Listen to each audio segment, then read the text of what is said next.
ചേച്ചി ഈ ഓർഡർ എടുക്കുന്ന ഷാജന്റെ വീട് ഇതാ ഷാജറിന്റെ ഷാജറല്ലേ ഇതന്നെട്ടാ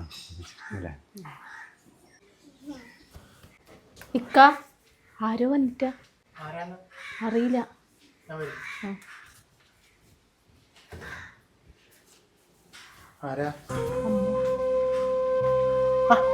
ഇക്ക നിങ്ങളാ? വാലേക്കും അസ്സലാം. വാ കേറിക്കവാ.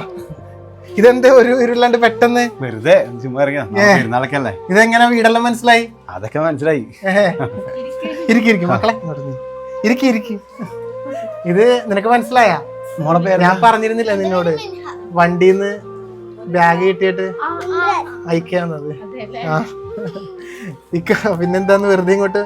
പെരുന്നാളൊക്കെ അല്ലേ, സന്തോഷം വന്നതില്. എന്താ?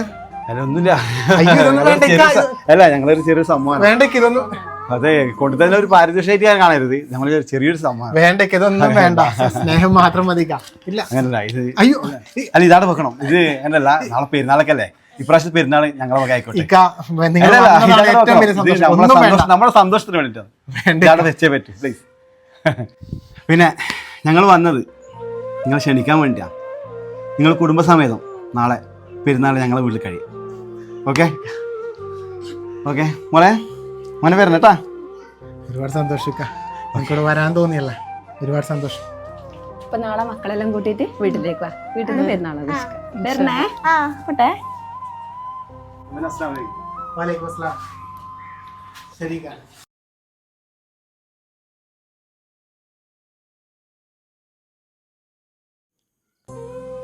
ഓരോ ദിവസവും ഒരുപാട് ജീവിത പ്രാരാബ്ദങ്ങളിലൂടെ കടന്നു പോകുന്നവരാണ് നമ്മൾ ഓരോരുത്തരും. സാമ്പത്തികമായ ബുദ്ധിമുട്ടുകൾ, പല അസുഖങ്ങൾ കൊണ്ടുള്ള ബുദ്ധിമുട്ടുകൾ, അങ്ങനെ പലതും. പക്ഷേ എത്രയേറെ ബുദ്ധിമുട്ടുകൾ നിറഞ്ഞ ജീവിത സാഹചര്യമായാലും സത്യസന്ധത മുറുകെ പിടിക്കുന്ന, തന്റെ ഇല്ലായ്മയിലും മറ്റുള്ളവരുടെ വല്ലായ്മയോർത്ത് വേദനിക്കുന്ന ഒരു മനസ്സ് നമുക്കുണ്ടെങ്കിൽ അങ്ങനെയുള്ളവരെ പടച്ചോൻ ഒരിക്കലും കൈവിടില്ല.